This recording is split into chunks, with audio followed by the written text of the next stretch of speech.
మీద కత్తి పెడితే భయానికి వచ్చారు. ఎవరుడంగా భక్తిగా రేవంత్ రెడ్డి గారి మీటింగ్కి రావాలని చెప్పేసి ఎవరు అనుకోలేదు. నేను ముఖ్యమంత్రి గారిని మీద సుమోటో కేసు ఎందుకు పెట్టమంటే ఎలక్షన్ కమిషన్ ఇక్కడ అబ్జర్వ్ చేస్తుంది. నేను మళ్ళీ కూడా ఎలక్షన్ కమిషన్కు మేము రిప్రజెంట్ చేస్తాం. నిన్న 10 కోట్ల రూపాయల వెల్ఫేర్ ఫండ్ ఇస్తామని చెప్పేసి వెంటనే డిపార్ట్ చేస్తా అన్నాడు. హామీ ఇవ్వడమే ఒకటి ఎలక్షన్ వైలెన్స్. ఇమ్మీడియట్గా ఇప్పుడు 10 కోట్ల రూపాయలు నేను చెక్కే పంపించేస్తా అంటే మరి ఎలక్షన్ కమిషన్ చూస్తూ ఎలా ఊరుకుంటుంది? కామన్ మ్యాన్ ఏమైనా చేస్తే గిట్ట కేసు పెడతారు. ఎలక్షన్ కోడ్ అందరికీ వర్తిస్తాయి కాబట్టి మీరు సుమోటోగా ముఖ్యమంత్రి రేవంత్ రెడ్డి గారి మీద ఎన్నికల ఉల్లంఘన కింద కేసు పెట్టాలని చెప్పేసి మేము డిమాండ్ చేస్తున్నాం. రెండో వయలేషన్, టికెట్లు పెంచుకుంటారు ప్రొడ్యూసర్లు. పెంచిన టికెట్కి వెళ్ళి 20% కార్మిక వెల్ఫేర్ ఇస్తా అని చెప్పిండు. ఇమ్మీడియట్గా ఆదేశాలు ఇస్తాను కూడా చెప్పడం జరిగింది. ఇది రెండో ఎన్నికల వయలేషన్.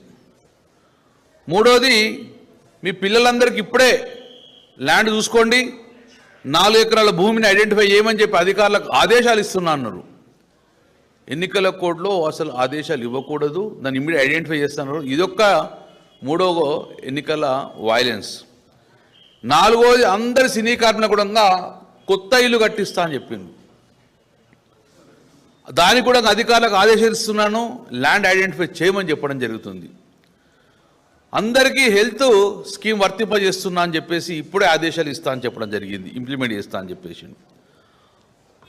ఇక ఇంకొకటి, ఫ్యూచర్ లేని ఫ్యూచర్ సిటీ, అందరినీ కొంచెం తరలిస్తా అని చెప్తుండు. మొత్తం మందిని కూడా తీసుకుపోయి అక్కడ ఫ్యూచర్ సిటీ తరలిసి అక్కడ ఒక కొత్త సినిమా ఉంచిండు, హాలీవుడ్ని తీసుకొస్తా అని చెప్పిండు. ముఖ్యమంత్రి గారు సూటిగా చెప్తున్నాను నేను, నిన్న కార్మికులు మొత్తాన్ని ఉండగా లేకపోవడం కారణము మీ ప్రభుత్వమే.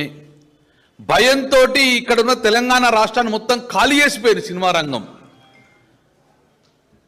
నువ్వు హాలీవుడ్ తీసుకొస్తావు, అసలు ఇక్కడున్న కార్మికులు ఇక్కడ సినీ రంగాన్ని కాపాడు, ఇక్కడ నుంచే పారిపోయిన లేరు. నిన్న ఎలక్షన్ క్యాంపెయిన్లో మేము చేస్తే మాత్రం ఎవరు కూడా ఇక్కడ భయంతో ఉపాధి లేక పారిపోయారు, వలస వెళ్ళిపోయారు.